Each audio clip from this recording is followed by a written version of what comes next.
Che, ¿alguna vez te pusiste a pensar de dónde sale la energía que usamos todos los días? Buena pregunta. Hoy vamos a meternos de lleno en tema que nos toca de cerca a todos los argentinos, el gas natural Vaca Muerta y el camino hacia la soberanía energética. Un tema clave, sin dudas. Para este deep dive vamos a analizar un informe que me parece fundamental. Argentina Gas y después. Soberanía energética en juego. Un informe que va al grano, ¿no? Pone el dedo en la llaga y nos hace pensar en lo que realmente importa, los intereses de todos nosotros, los argentinos. Exacto, eso es lo que buscamos en estos deep dives. Me parece perfecto. Empecemos por el principio. Dale. ¿Cómo llegamos a esta situación con el gas en Argentina? Digo, siempre tuvimos gas, pero también pasamos por crisis bravas. Sí, la historia del gas en Argentina es como una novela llena de idas y vueltas. A ver, contame un poco. Imagínate, en los años 40, cuando se descubrieron los primeros yacimientos, la ilusión era la independencia energética total. Claro, la idea de que Argentina podía autoabastecerse, ¿no? Exactamente. ¿Y qué pasó después? Bueno, en los 90 vino la ola de privatizaciones, se prometía un futuro brillante con la apertura del mercado, Ajá. pero ya sabemos cómo terminó la historia. Uf, sí. La crisis de 2001 nos pegó a todos de lleno, la inversión se fue al tacho y la producción de gas también. La del 2001 fue brava, sí que lo fue. Totalmente. ¿Y cómo salimos de ese pozo? Porque ahora parece que estamos mejor, ¿no? Con Vaca Muerta y todo eso. Ahí está la clave. En 2012, con la nacionalización parcial de YPF, se buscó retomar el control, digamos. Ajá. Y justo en ese momento aparece en escena Vaca Muerta, que es como un gigante dormido, una de las formaciones de shale gas más grandes del mundo. Vaca Muerta sí, suena a promesa, pero también a desafío. Totalmente. ¿Qué significa realmente para el país, para la gente? Bueno, para entenderlo, primero tenemos que bajar a tierra algunos conceptos. Dale. Por ejemplo, ¿tenés idea de qué es el GNL? Me suena, pero la verdad no lo tengo muy claro. GNL significa gas natural licuado. Ok. Básicamente lo que se hace es enfriar el gas a temperaturas bajísimas para convertirlo en líquido Ahí ya veo. y así poder transportarlo en barcos a cualquier parte del mundo. Claro, como si lo congeláramos para que ocupe menos espacio. Exacto. Y después, ¿cómo lo volvemos a usar? Una vez que el barco llega a destino, se hace un proceso que se llama regasificación, que básicamente es calentarlo para que vuelva a ser gas. Ah. Y así se pueda distribuir por redes como el gas natural que llega a nuestras casas. Interesante. Y para todo esto se necesitan barcos especiales, ¿no? Esos que se llaman FLNG, FSRU. Adentro. Esos son los nombres claves. A ver. FLNG son plataformas flotantes que se usan para producir, licuar y almacenar el gas en alta mar. O sea, todo en un solo lugar. Exacto, una especie de fábrica flotante de GNL. Impresionante. Y los FRGU son buques que reciben el GNL y lo vuelven a convertir en gas, o sea, hacen la regasificación. Ya veo, cada uno con su función específica. Así es. Suena a tecnología de punta. Sin duda. Y Argentina tiene la capacidad de construir esas cosas por sí misma. ¿O dependemos de empresas extranjeras? Esa es la pregunta del millón. A ver, contame. Si bien Argentina tiene empresas con experiencia en la industria naval, construir un FLNG o un FSRU completo es un desafío enorme. Me imagino. Es como armar un rompecabezas gigante con piezas muy complejas que requieren tecnología de punta y una gran inversión. Entonces, ¿de qué estamos hablando cuando decimos que Argentina pueda participar en la construcción de estas megaestructuras? ¿Qué podemos hacer realmente? Bueno, pensemos en las piezas de ese rompecabezas. Argentina tiene empresas como Tandanor y Astillero Santiago, que tienen la capacidad de construir módulos y estructuras, Ajá. o sea, partes importantes de sus barcos.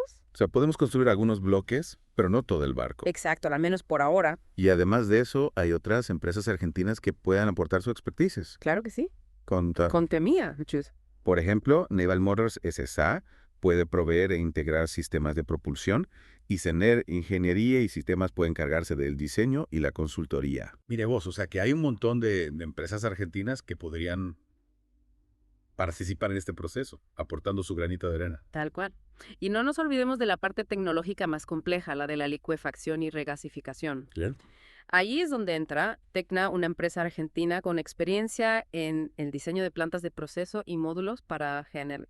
Interesante. O sea que si sumamos todas estas capacidades, Argentina podría encargarse de una parte importante de la construcción de su propia infraestructura para GNL. Exactamente, claro que se necesita inversión, planificación y quizás en algunas etapas colaborar con empresas internacionales que ya tienen experiencia en la construcción de estos buques. Por supuesto. Pero la base está, el potencial está. Sin duda. Es un camino desafiante, pero no imposible. Totalmente. Y si Argentina decide avanzar en este camino, la siguiente pregunta sería, ¿dónde construir estas plantas?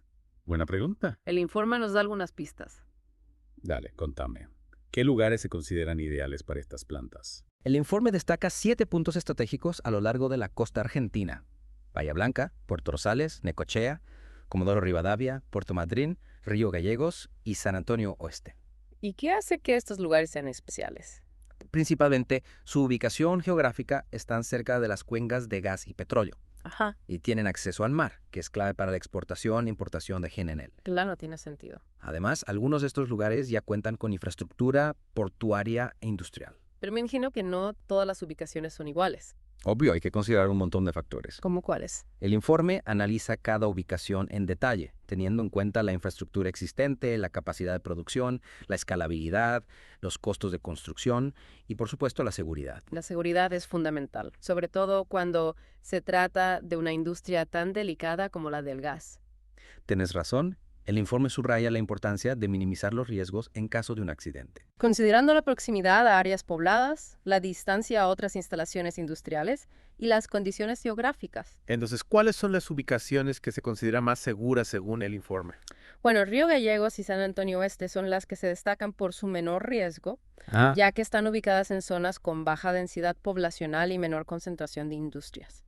Es interesante ver cómo se entrelazan todos estos factores a la hora de tomar una decisión tan importante. Sin dudas, no se trata solo de elegir un lugar en el mapa y empezar a construir. No, claro. Hay que tener una visión estratégica a largo plazo Ajá. y considerar el impacto económico, social y ambiental de cada decisión.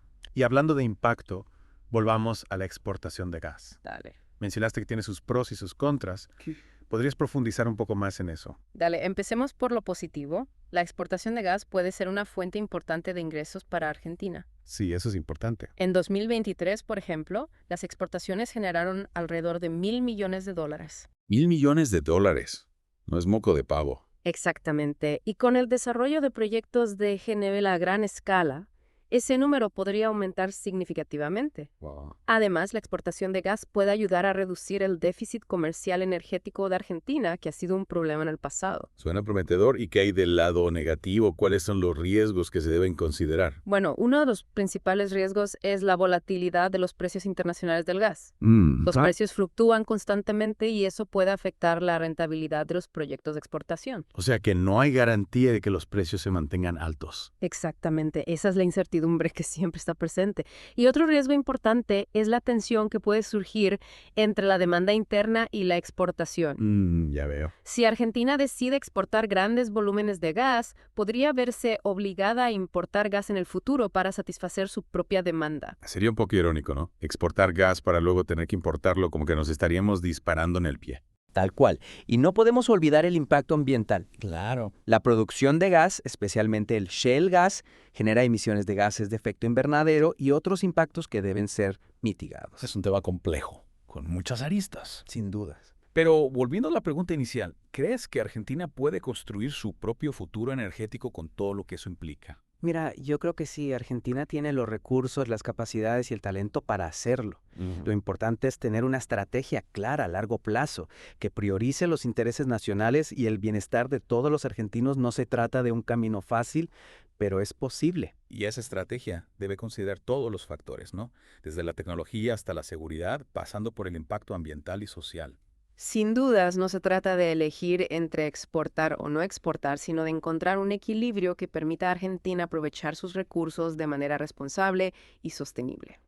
Me gustaría volver a un punto que me quedó dando vueltas. La posibilidad de que Argentina construya sus propios barcos para el GNL. ¿Qué tan lejos estamos de ese objetivo? ¿Es realmente factible? Es una pregunta ambiciosa, pero no descabellada. A ver.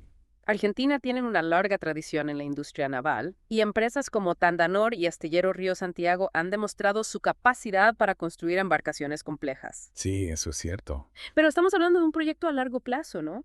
No es algo que se pueda lograr de un día para el otro. Claro. Lleva su tiempo. Construir un FLNG o un FCRU desde cero requiere una inversión considerable, una base tecnológica sólida y una fuerza laboral altamente capacitada. ¿De qué tipo de inversión estamos hablando? Para tener una idea. Las estimaciones varían, pero construir un FLNG de gran escala podría costar entre 2.000 millones y 5.000 millones de dólares. Wow. Un FCRU, que es un poco más pequeño, podría costar entre 500 millones y 1.000 millones de dólares. Son cifras astronómicas. Sí, son inversiones muy grandes, pero hay que tener en cuenta que se recuperan a lo largo de la vida útil del barco, que puede ser de varias décadas. Claro, es una inversión a largo plazo. Exacto. Además, el impacto económico de la construcción naval va mucho más allá del costo inicial. Entiendo. Genera miles de puestos de trabajo, impulsa la industria nacional y promueve el desarrollo tecnológico. Es una inversión estratégica que tiene un efecto multiplicador en la economía. Claro, es como una rueda que empieza a girar y genera movimiento en un montón de sectores. Totalmente. Pero aún así, el desafío tecnológico parece enorme. ¿Argentina tiene la capacidad para desarrollar esa tecnología por sí misma? Es un proceso gradual. Argentina ya cuenta con empresas con experiencia en ingeniería naval, como CENER Ingeniería y Sistemas, y en el diseño de plantas de GNL, como Tecna. Lo que se necesita es fortalecer esas capacidades, invertir en investigación y desarrollo, y fomentar la colaboración con empresas internacionales que ya tienen experiencia en la construcción de este tipo de buques. O sea, que no es imposible. No, para nada, es un desafío, pero con esfuerzo y una visión estratégica se puede lograr. Y no solo la tecnología, ¿no? También se necesita la mano de obra capacitada para un proyecto de esta magnitud. Totalmente. Argentina tiene una larga tradición en la formación de técnicos, de ingenieros navales. Lo que se necesita es implementar programas de capacitación específicos para la construcción de buques de GNL y atraer a jóvenes talentos a la industria naval. Parece que hay mucho trabajo por hacer, pero también muchas oportunidades. Exactamente. Construir un barco de GNL en Argentina no es un sueño imposible. Es un objetivo ambicioso, pero alcanzable con una visión estratégica, inversión a largo plazo y un compromiso firme con el desarrollo nacional. Es inspirador pensar que Argentina podría estar a la vanguardia de la tecnología del GNL. Sin dudas. Pero no podemos olvidar que este es solo un aspecto de un tema mucho más amplio, la soberanía energética. Tenés razón, la soberanía energética no se trata solo de producir y exportar gas, se trata de asegurar el acceso a la energía para todos los argentinos de manera justa, equitativa y sostenible, y eso implica mucho más que solo el gas. Y eso implica tomar decisiones difíciles, ¿no? Por supuesto, no hay soluciones fáciles cuando se trata de un tema tan complejo, pero lo importante es que el debate esté abierto, que se escuchen todas las voces y que se tomen las decisiones con responsabilidad, pensando en el futuro de Argentina. Muy bien dicho, y creo que este deep dive nos ha ayudado a comprender mejor la complejidad de este desafío y también las oportunidades que se abren para Argentina. Pero me gustaría volver un poco a la realidad de la gente, a cómo todo esto se traduce en beneficios concretos para los argentinos al final del día. ¿Qué significa la soberanía energética para el ciudadano de a pie? Es una pregunta fundamental al final del día. ¿La soberanía energética debe traducirse en una mejor calidad de vida para todos? Y eso implica, entre otras cosas, asegurar el acceso a la energía a precios justos y razonables. Es decir, que los argentinos deberían poder calefaccionar sus hogares en invierno sin tener que preocuparse por las tarifas. Exactamente, la abundancia de gas natural que tiene Argentina gracias a Vaca Muerta debería traducirse en una mayor estabilidad en los precios de la energía, tanto para los hogares como para las industrias. Eso sería un gran alivio para mucha gente. Sin duda, además, el desarrollo de la industria del gas puede generar miles de nuevos empleos, tanto directos como indirectos. Eso significa más oportunidades para los argentinos, más crecimiento económico y un futuro más próspero para todos. Suena muy bien, pero no podemos olvidar que el gas, como cualquier combustible fósil, tiene un impacto ambiental. ¿Cómo podemos asegurarnos de que el desarrollo de esta industria sea sostenible? ¿Cómo cuidamos el medio ambiente al mismo tiempo que aprovechamos nuestros recursos? Es un desafío importante, pero no insuperable. Argentina debe adoptar las mejores prácticas internacionales para minimizar el impacto ambiental de la producción de gas. Hay que ser responsables. ¿Qué tipo de prácticas? ¿Puedes darnos algunos ejemplos concretos? Por ejemplo, se pueden implementar tecnologías para capturar y almacenar las emisiones de gases de efecto invernadero y se pueden establecer estrictos controles ambientales para prevenir la contaminación. Es decir, no se trata solo de producir gas, sino de hacerlo de manera responsable, cuidando el medio ambiente. Claro, es como encontrar el equilibrio entre el desarrollo y la sostenibilidad. Exactamente, el desarrollo del gas debe ir de la mano con la protección del medio ambiente y la lucha contra el cambio climático. No podemos pensar en uno sin el otro.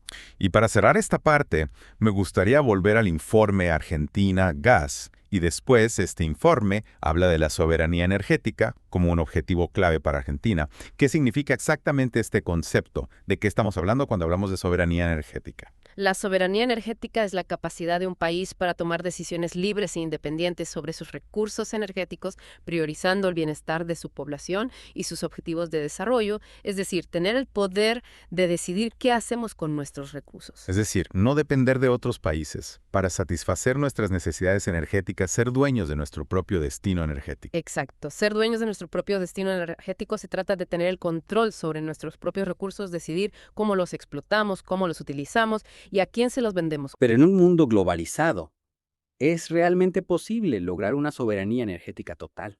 ¿No es una utopía?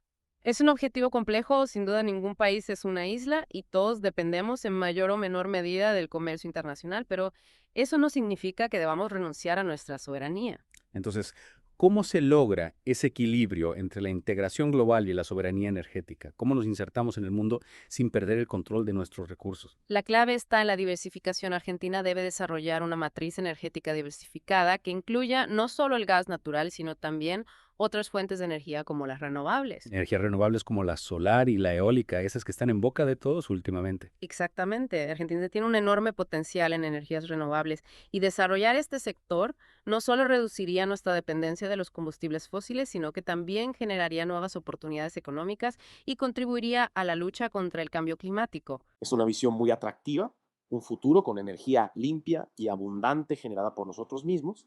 Pero volviendo al gas, ¿qué medidas concretas puede tomar Argentina para asegurar su soberanía en este sector? ¿Qué podemos hacer hoy para construir ese futuro? Hay varias medidas que se pueden tomar. En primer lugar, es fundamental fortalecer la participación del Estado en la industria del gas. YPF, como empresa nacional, debe tener un rol protagónico en el desarrollo de Vaca Muerta y en la construcción de la infraestructura necesaria para la licuefacción y exportación de GNL. O sea que no podemos depender solo de las empresas privadas, el Estado tiene que estar presente, ¿no? Exacto. El Estado debe tener un rol activo en la planificación estratégica, en la regulación del sector y en la defensa de los intereses nacionales. Es el garante de que los recursos se utilicen para el beneficio de todos los argentinos. ¿Y qué hay de la inversión extranjera? ¿Es compatible con la soberanía energética? ¿O es una contradicción en términos? La inversión extranjera puede ser un complemento importante, pero no debe ser el motor principal del desarrollo. Argentina debe buscar socios estratégicos que compartan su visión de desarrollo sostenible y que estén dispuestos a transferir tecnología y conocimiento. Es decir, una relación de mutuo beneficio, no solo de extracción de recursos que nos ayuden a crecer como país, no solo a sacar petróleo y gas. Exactamente. La soberanía energética implica tener el control sobre nuestros recursos y eso significa negociar desde una posición de fuerza, no de debilidad, saber lo que tenemos, lo que valemos y buscar socios que nos respeten. Entiendo entonces, la soberanía energética no es un concepto abstracto, sino que se traduce en acciones concretas, en decisiones políticas, en negociaciones internacionales. Así es, se trata de tomar decisiones que beneficien a todos los argentinos, que promuevan el desarrollo económico y social y que protejan nuestro medio ambiente para las generaciones futuras. Bueno, creo que este deep dive nos ha dado una perspectiva mucho más clara sobre el gas en Argentina, la soberanía energética y todo lo que eso implica. Hemos recorrido un largo camino desde la historia del gas en el país, hasta las posibilidades que se abren con Vaca Muerta, la exportación de GNL y el desafío de construir una matriz energética más diversificada y sostenible. Sin dudas ha sido una conversación muy completa y enriquecedora y espero que les haya servido a todos los que nos escucharon para entender un poco mejor este tema tan importante para el futuro de Argentina. A mí me encanta, aprendí un montón y me voy con la cabeza llena de ideas y preguntas, porque al final la soberanía energética no es solo una cuestión de expertos, de políticos o de empresas, es una cuestión que nos incumbe a todos como ciudadanos, como consumidores, como argentinos, y el futuro de nuestra energía está en nuestras manos. Totalmente de acuerdo. Es un debate que tenemos que dar como sociedad para construir un futuro energético más justo, más sostenible y más soberano. Muchas gracias por tu tiempo y por compartir tus conocimientos con nosotros. Ha sido un placer tenerte en el Deep Dive. El placer fue mío. Y a todos los que nos escucharon, los invitamos a seguir investigando, a seguir preguntando, a seguir pensando en el futuro de la energía en Argentina. Hasta la próxima y que tengan un buen día